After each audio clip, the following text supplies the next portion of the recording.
presents its flagship program, Talkline, America's #1 Jewish program, the pulse beat of the Jewish community, with Zev Brenner. And now, your host, Zev Brenner.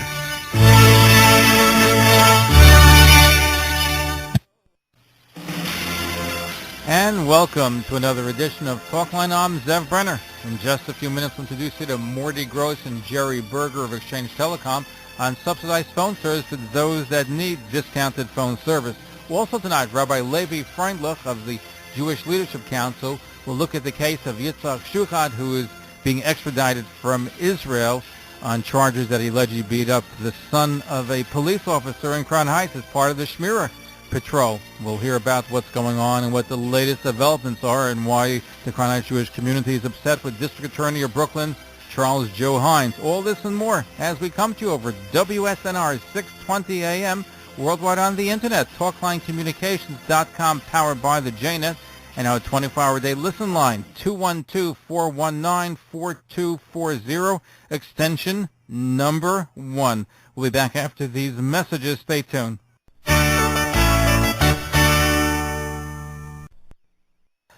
Welcome back to the program. I'm Zev Brenner. With us right now, Rabbi Laivi Freundlich, Vice President of the Jewish Leadership Council, and he's here to discuss the case of Yitzchak Shuchat, who is in Israel, currently being extradited to the United States for the alleged beating of a black youngster in Crown Heights, whose father is a superior in the New York Police Department. Hello, Zev. Yes. How are you? Baruch Hashem, Zev. How are you? Baruch Hashem. Before we get to this very interesting case, perhaps you can tell us what exactly is the Jewish Leadership Council. Well, the Jewish Leadership Council is a Jewish community-minded group of volunteers. We formed about 5 years ago to advocate for the fair treatment of the people in our community. When you say you mean the Crown Heights community, the Jewish community, what? It's the Crown Heights community. You know, there have been many cases where some of the members of our community have been attacked, both Jews and blacks, where we stand up and defend the people in our community. You know, our main focus, Zev, is holding our elected officials to their public claims. You want to hold them accountable. We want to hold them accountable. Now let's go to April 2008, because Crown Heights has two different groups that patrol, Shmira and Shomrim. April 2008, you have this young man, Yitzchak Shuchat, who's part of the Shmira group. They're going ahead, and there is an altercation that takes place, and I believe that Charles is the boy's father, Andrew is his son, who was beaten up.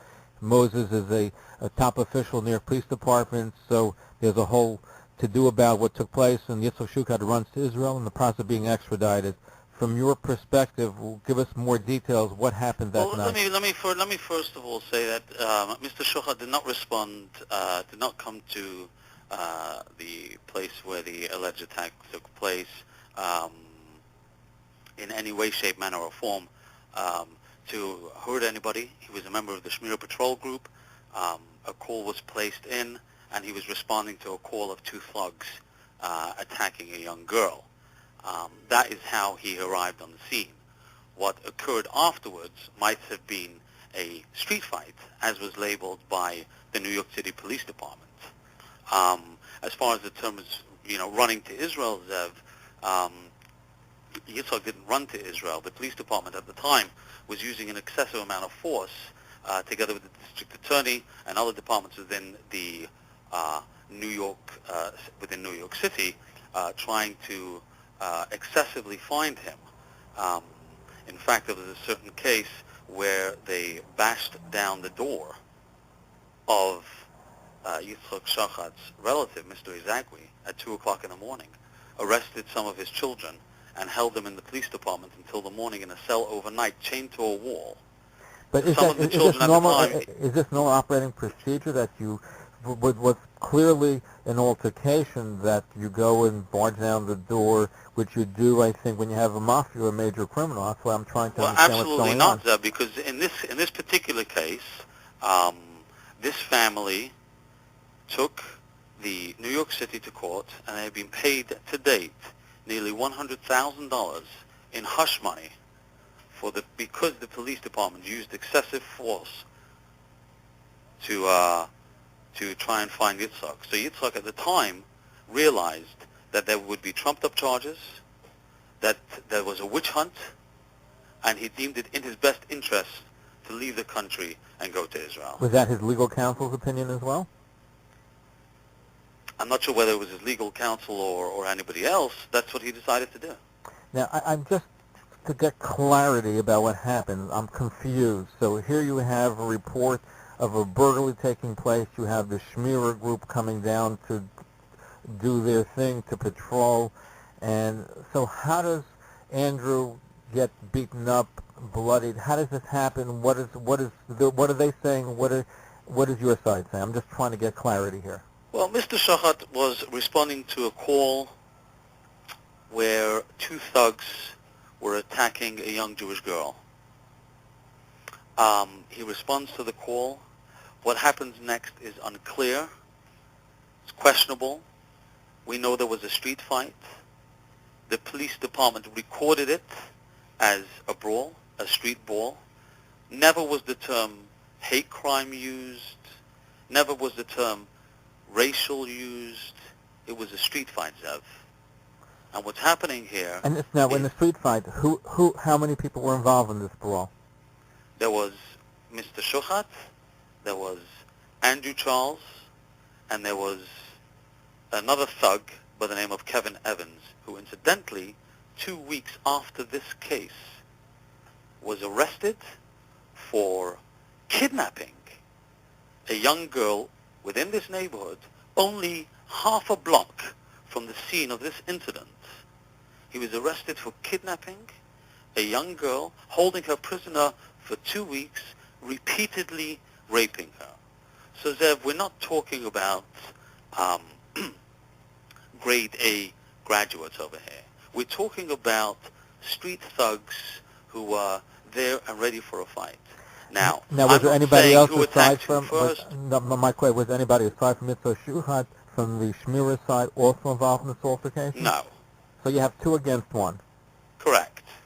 And 2 against, and despite that it's 2 against 1, is that you have a situation where Andrew Charles got beaten up by one Correct. person, 2 against 1, and 1 beat the 2. Correct. Okay, I'm just trying to establish the facts. And now they're saying that the incident was a bias crime? So now the district attorney has upgraded the charges, okay, which in our opinion is a failure of the justice system, calling for an extradition, which is a political minefield, Zev. An extradition is a political minefield, and all of this for a street fight, okay? We have to question the district attorney's motives here. Is it because Moses Charles, the father of Andrew Charles, was a high-ranking police officer? Is it because there's an election coming up? Is it because we live in a 90% black community, 10% Jewish? We don't know, Zev. We don't know. No, and I understand, and I think that the extradition seems like this is an altercation, even though the Jerusalem Post reported that Andrew Charles was attacked on Albany Avenue in Crown Heights when a white man on a bicycle doused him with pepper spray. Shuchat is accused of jumping out of a GMC Envoy and beating him in the back and arm with a night strip. Who was the other person with the pepper spray? Do we have any idea? You know, there are many stories about what happened that day, and we're not exactly sure of what exactly happened. Mm-hmm. What we are sure of, that the district attorney has gone over and above the law to try and trump up the charges and bring him to justice. You know, I want to mention something. You know, we've had many cases in our community where Jewish people have been beaten up, they've been sent to hospital. You know, I have a friend, Mr. Rappaport, who works for Goldman Sachs. He was working late one night during tax season, was coming home from work, viciously beaten, 5 teeth, Zev. That's why you have a patrol group in Crown Heights, because of that. Well, you know, unfortunately. There are case after case after case. We had a school bus attacked by a bunch of young thugs throwing bricks at it. We had a yeshiva student learning in the study hall. He was hit in the back of the head with a brick. Okay. Now, we also had a young boy who was beaten unconscious under a car, left for dead. Now, did the district attorney go to visit him in hospital? He was there for day after day after day, Zev. No, Okay, and with this boy, Andrew Charles, so he goes to hospital for a bruise. He comes out an hour later with a Band-Aid, and the district attorney goes to visit him. About the other people in our community, some of them who were left unconscious, some of them who were in the ICU, some of them whose smile will never be the same again because they lost 5 teeth. Not to mention all the miscarriages of justice by the police department losing evidence. We're talking about, did the district attorney ever go to visit any of those people? So I want to put that on the side for one moment because I'm just want to lay down the fact, and we're going to get to what transpired since then. Is it part of what the DA is alleging, that this is a bias attack by Yitzchak Shuchat against Andrew Charles? Yes. And what? Are they citing that he used racial epithets? What are they? Yes. Okay. Because from what I understand, weren't originally that you were saying that it was a converse, are you alleging also that it was anti-Semitism on behalf of Charles Andrews and his friend regarding the Jewish woman and regarding what happened in Crown Heights? The attack? I'm not alleging that that was anti-Semitism by them. Okay. What happened that day is unclear. Okay. So because it's a bias crime, so that gives the DA's office greater latitude in pursuing this case even beyond America's borders to Israel and get an extradition, which they've been successful in getting that, and it's now being appealed in Israel. Correct. And, basically the district attorney is alleging that because nothing was taken from Mr. Charles, so it must have been a bias crime, and that's the base of his case. Do they have witnesses? No. Is Mr. Andrews citing that it was a racial attack?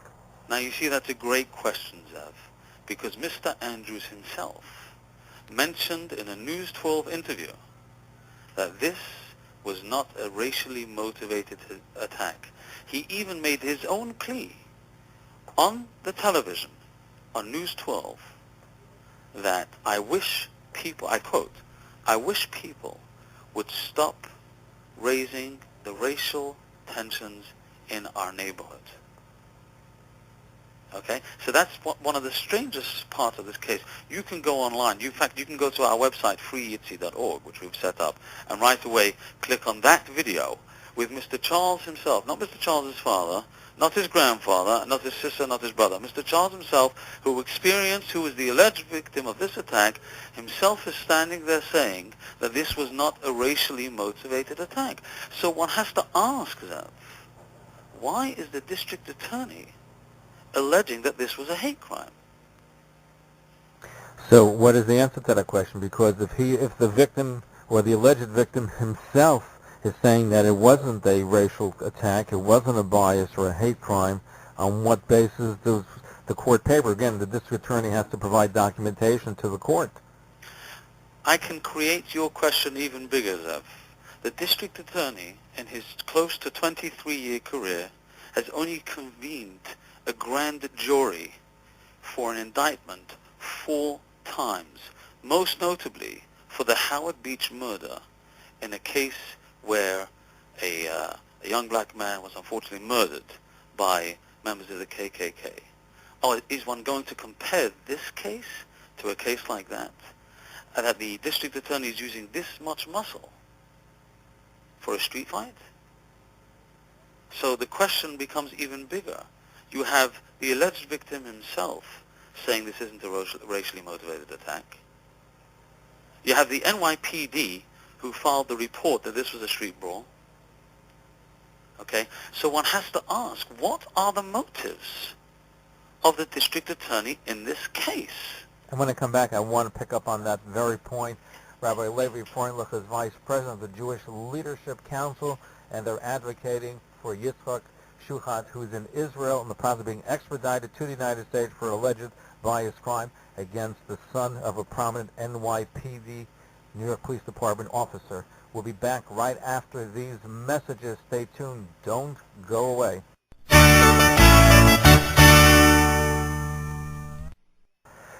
Welcome back to the program. I'm Zev Brenner. With us right now, Rabbi Laivi Freundlich, Vice President of the Jewish Leadership Council. We're looking at the case of Yitzchak Shuchat, who's being currently in the process of being extradited to Israel.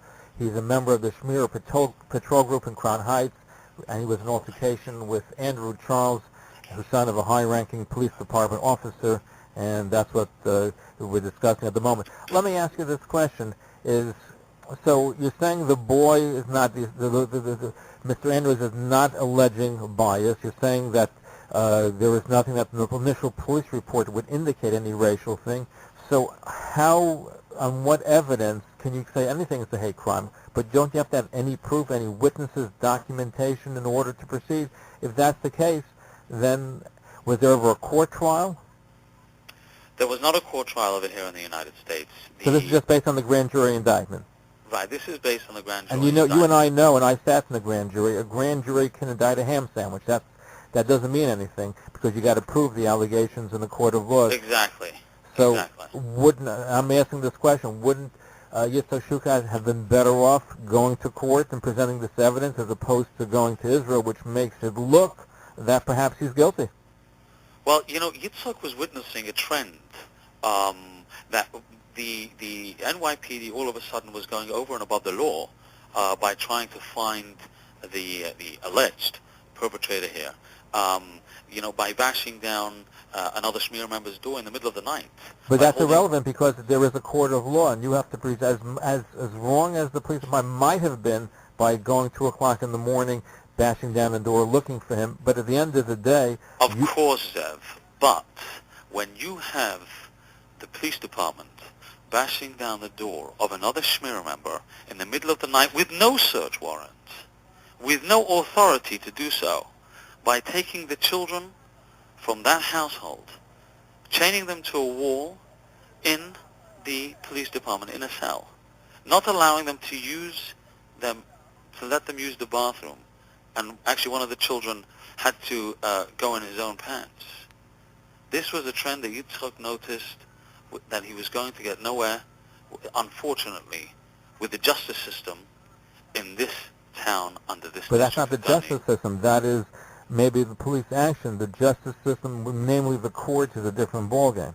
So where was the justice system when Yitzhak was when the NYPD was supposed to get a warrant to bash down this man's door? Yeah. There obviously wasn't any justice. I understand. I understand why he felt that way, but I'm just wondering if he's been advised by legal counsel, because there is a difference between the actions or misactions of the police and what happens in the court of law. At the end of the day, you have to prove your case.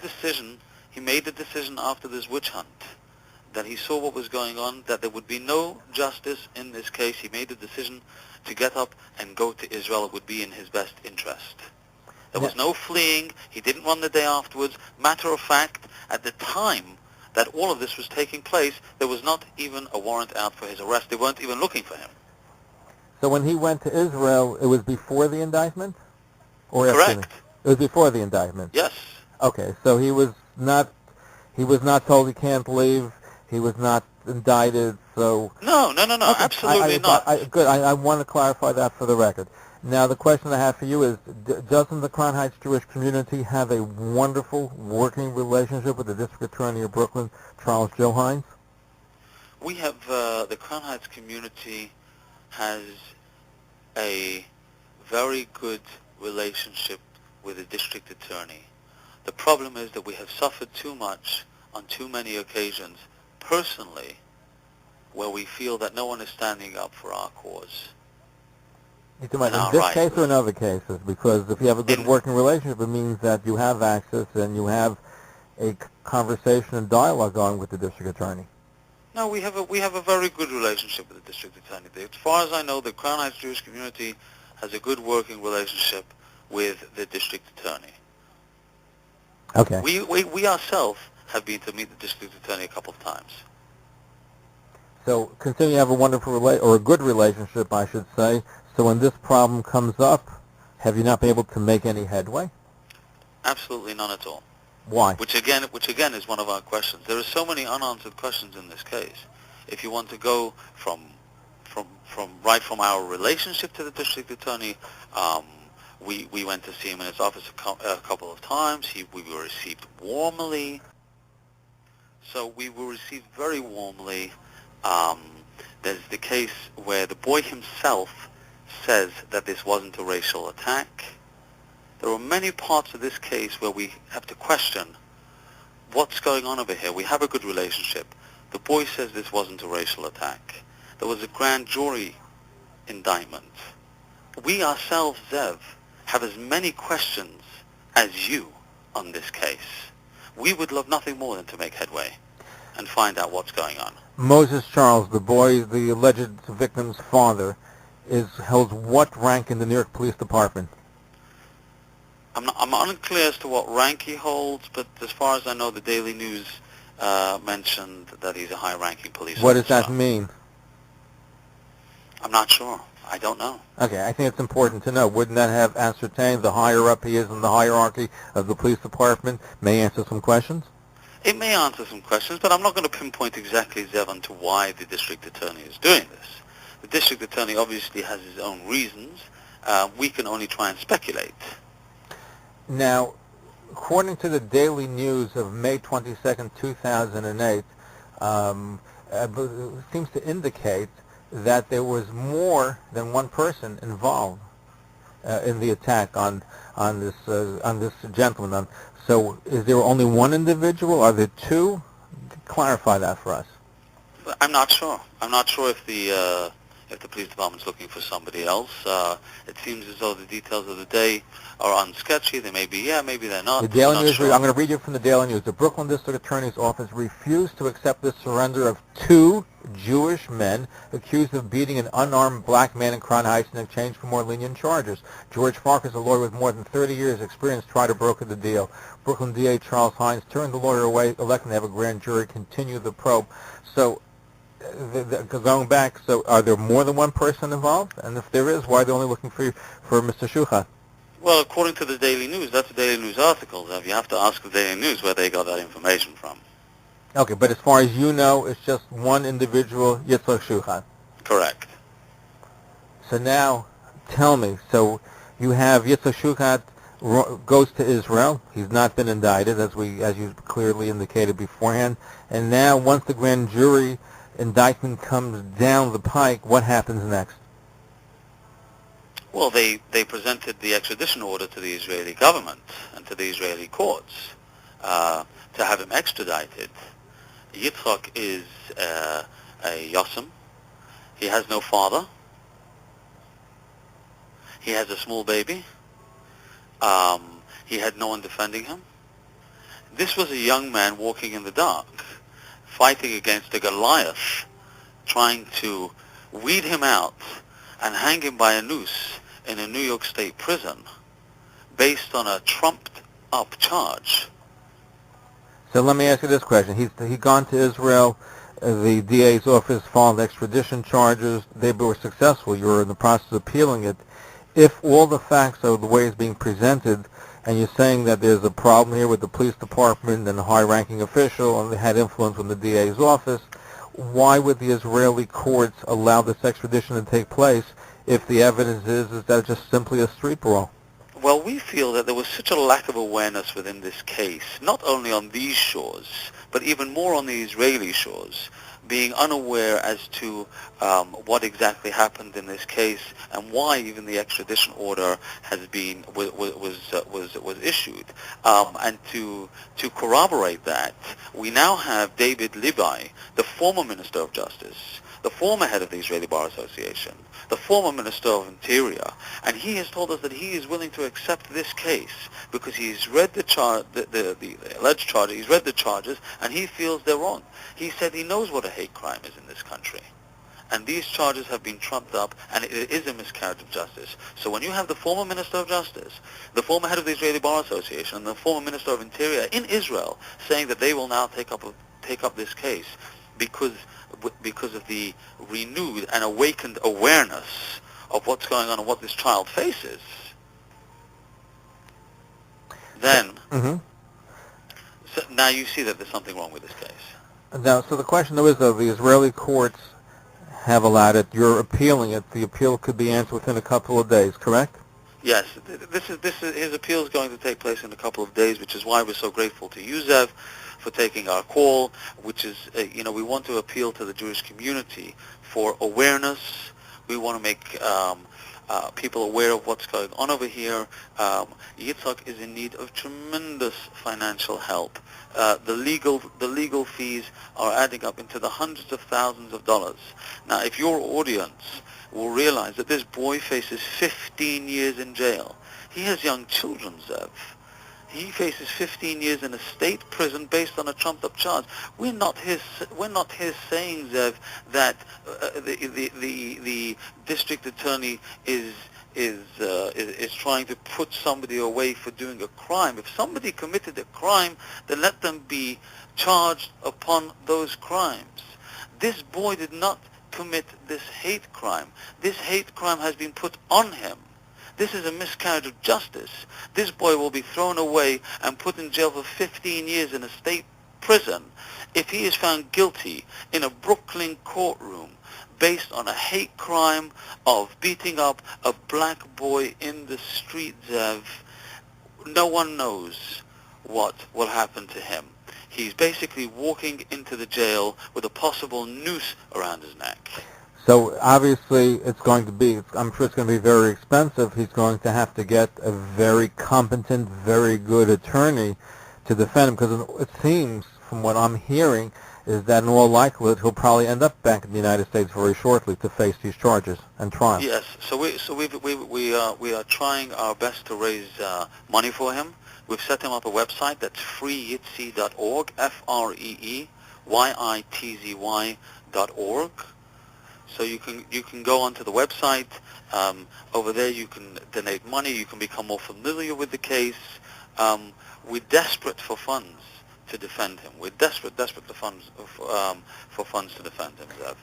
Because it's going to be very expensive getting a competent attorney. Do you have one in mind yet?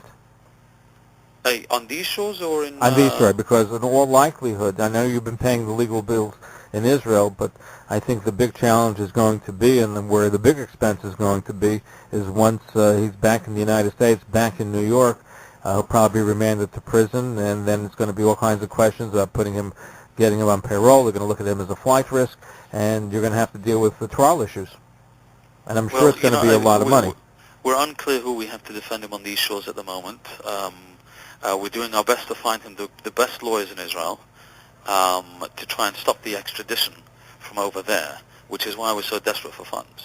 We're desperate, Zev. If your listenership could please just go to our website, $5, $10, $18, $25, $36, $100, whatever you can. This boy is in serious, serious need of help. And I just can't understand what a simple fight. Again, this is a patrol, and the absence of any evidence. It just is astonishing to me that this got as far as it did. It just seemed that it should have... We are very friendly with State Senator Eric Adams of New York, who's a former police officer too. He's a former police officer. He was a captain in the police department. Okay, he is questioning why there are such trumped-up charges. Senator Adams was in the Daily News last week. He himself is quoted as Senator Eric Adams said he's also questioning why the fight is being called a hate crime, a decision that could fuel another battle between blacks and Hasidic Jews. I don't see this as a biased crime, Adams said. The DA's office might have additional information, but a biased crime is a serious charge. It should not be used and not be abused, end quote. So you have the state senator in New York, former police captain. You've got Dov Heikind from Borough Park, okay, who knows the case, who studied the case, who says that Yitzchak Shuchat was responding to the call of a Jewish woman being attacked. Okay, he himself, Heikind, is quoted as saying, I don't know why this case is being looked at as a hate crime. Everyone who looks at this case, as you are now on the phone, Zev, astounded by the facts that I am presenting to you, every single person is astounded and has the same reaction as you. So what? It seems disproportionate. Is he becoming the new Rubashkin? I wouldn't classify it as that. Well, what's happening though, whatever happened, the response is disproportionate Rabashkin is whatever he did, what the sentence he got was disproportionate. What you're saying over here is he didn't commit a hate crime. Even at best, let's say it was an altercation, but to look at 15 years and the way it's been done is certainly disproportionate. So no, I'm not looking at both cases together. They're both separate cases. I'm not comparing. I'm not saying. I'm not comparing. I'm just saying that there seems to be a disproportionate response. That's I guess, the thread that would connect both cases, even though the issues are way different in both instances. Correct. Again, if people want to get more information, more Rabbi information Freundlich, is how at can they do that? freeyitzi.org. Again, that's FREEYITZI or FREEYITZY.org. The first thing I want your listenership to do is to go there, learn the facts of the case. yourself with the case. And your clippings from the Daily News and the Post and all the other publications. Everything is up on the website. Everything is up on the website. All the information from the state senators, from the assemblyman, from the boy himself, the boy's own testimony, from the police department. You can see it all on the website. But most important, Yitzi is in desperate need of funds to defend himself for his life. We're looking at somebody defending themselves for their life. And again, I want to reiterate, the Jewish Leadership Council has a position that anybody that commits a crime has to be charged and pay for the crime that they commit. Yitzchak Shuchat did not commit a hate crime here. Rabbi Laivi Freundlich, Vice President of the Jewish Leadership Council that's advocating for Yitzchak Shuchat. Thank you for being with us. Keep us informed, and we certainly want to know what's going on, and I'm sure our audience will be most interested in learning more details, and hopefully you'll be successful with the extradition, and in case he's brought to the United States, obviously everything goes into play regarding all the legal aspects of the case and all the attorneys that have to be maintained by your organization. Thank you for joining us. Zev. Thank you. We're going to be right back. Don't go away. Stay tuned.